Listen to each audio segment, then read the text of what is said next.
यह कहानी शुरू होती है टोनी स्टार्क से, जो एक स्मार्ट और सफल बिलियनियर है और स्टार्क इंडस्ट्रीज का सीईओ है। टोनी अपने हथियारों और टेक्नोलॉजी के लिए बहुत मशहूर है। फिल्म के पहले सीन में हम उसे अफगानिस्तान में देखते हैं, जहां वह अपने मिसाइल सिस्टम का डेमो दे रहा होता है।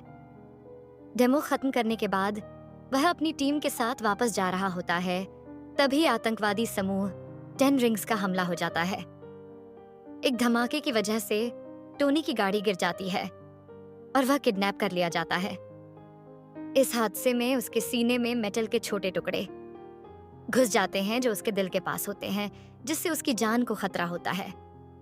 आतंकवादी टोनी को एक कमरे में बंद कर देते हैं और कहते हैं कि वह उनके लिए एक मिसाइल बनाए।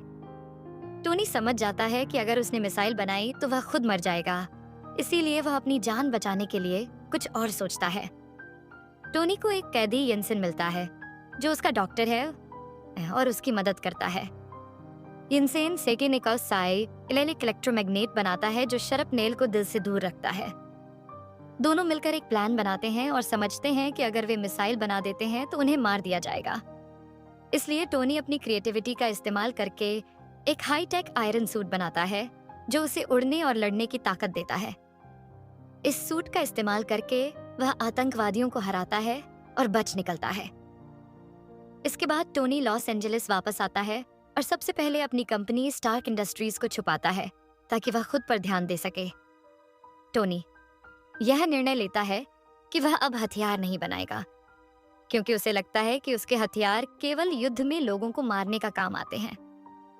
वह मिथी और टाम्स अपने बिजनेस पार्टनर ओबदियाह स्टेन को यह बताता है, जो उसका पुराना दोस्त और मेंटर है अस्साका है। लेकिन ओबदियाह को यह फैसला पसंद नहीं आता और वह गुप्त रूप से उसके खिलाफ साजिश करने लगता है। टोनी अपनी गुप्त लैब में नया आयरन सूट बनाना शुरू करता है, जो पहले से कहीं ज्यादा उन्नत होता है। इस सूट में इम्प्रूव फ्लाइट सिस्टम और शक्तिशाली हथियार होते हैं। जब टोनी इसे पहनता है तो अपनी नई ताकतों को महसूस करता है। लेकिन फिर टोनी को पता चलता है कि एक दूसरी कंपनी लाइफ फाउंडेशन भी उसके हथियारों की तकनीक का इस्तेमाल कर रही है। टोनी ठान लेता है कि वह इसे रोकने के लिए कुछ करेगा।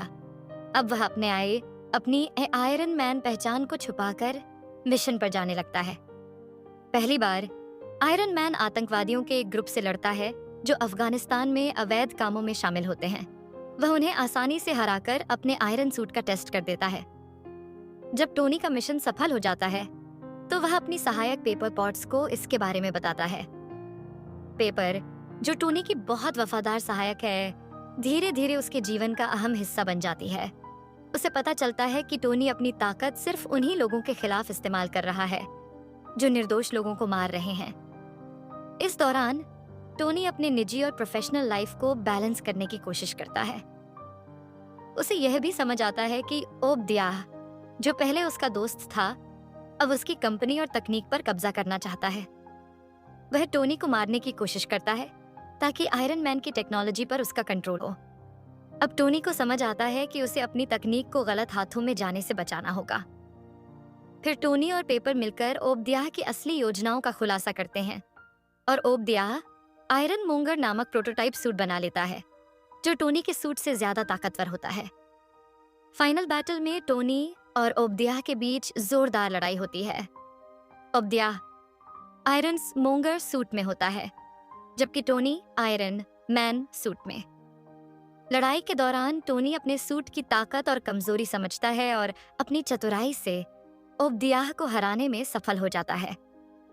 फिल्म के अंत में टोनी अपनी असली पहचान को सबके सामने लाकर प्रेस कॉन्फ्रेंस में घोषणा करता है, मैं आयरन मैन, जो एक बड़ा शौक होता है। इस बयान से मार्वल सिनेमैटिक यूनिवर्स का भविष्य तय होता है।